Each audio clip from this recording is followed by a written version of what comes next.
You're watching News Channel 8, non-stop local news. All right, we're going to let you guys keep painting. I said twos. We'll check back in just a few minutes. All right, well, Christmas is now less than 48 hours away, and no doubt you're excited, but maybe you're not as excited to deal with your crazy in-laws. Well, here to tell us about how to balance the holidays and your relationships is clinical psychologist Dr. Chloe Carmichael, who goes by Dr. Chloe. Thanks for coming in. Thanks so much for having me. All right. I feel like there's a lot of people dreading going home for the holidays because of this right away. So we're going to talk about the three big things that couples deal with around the holidays, and where are we going to start? Sure. Well, one of the biggest ones is actually marriage and family building. So whether it's a member of the couple who's saying, where is my ring underneath the tree, or couples that are dealing with family building stress because all of the emphasis on family get-togethers, family this, family that, the baby stress can come up for couples. And so one of the ways that I try to encourage couples to plan ahead for the stress is to think about how they can manage it in advance. Last time I was here, I talked about the Fruitful Way app because I am giving them relationship tips. So the Fruitful Way app gives couples relationship tips to help them stay in sync during the holidays so that they can keep up with their baby goals, because the holiday time crunch can make it hard. So the Fruitful Way app helps. So if you've got maybe that in-law or maybe that relative who's always saying, when are you having a baby? When are you having a baby?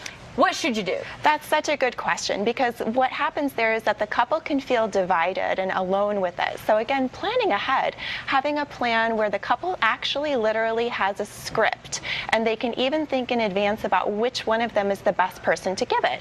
Because the beauty of this proverbial mother-in-law who's always asking you about a baby is that she always does it. So it's a predictable stress. So you can have a script. I encourage couples to literally join hands at that time. And then the designated speaker can say something like, you know, Mom, we know you're coming from a really good place. It's nice to start off that way so it feels bridge building. We know you're coming from a good place. We know you want to see the family grow. And we would like to ask you a little favor. Would you be willing to put this baby topic on the shelf just for this holiday season so that we can focus on the family together we already have? So pre-conversation. I had a friend who dealt with this all the time, and they have fertility issues as well. And so she would respond to the family members, oh, we're still practicing. And that shut them up real quick. And the other thing that she noticed worked was when someone would ask that she would respond with, well, why do you ask? Because that suddenly then puts them in check, like, this has nothing this has nothing to do with you. I don't know if you would suggest doing that, because then you're starting some family drama, but well, I think I like the way really of trying to say, Mom, thanks for reaching out. We know that you're coming from a good place.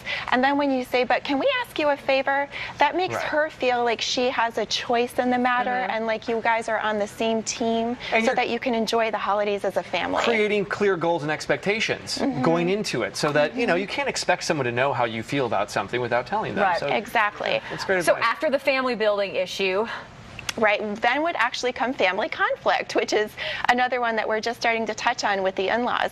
So if you always have that uncle that makes inappropriate jokes, you know, or whatever the situation is, or say your parent is always wanting to bother you about your career, I encourage couples to have a short list in advance of, say, 3 topics, 3 go-to topics, so that once again, when you say, hey, Dad, I know you're coming from a good place, but I'm doing the best I can in my job search, and I was wondering if we could put it on the shelf.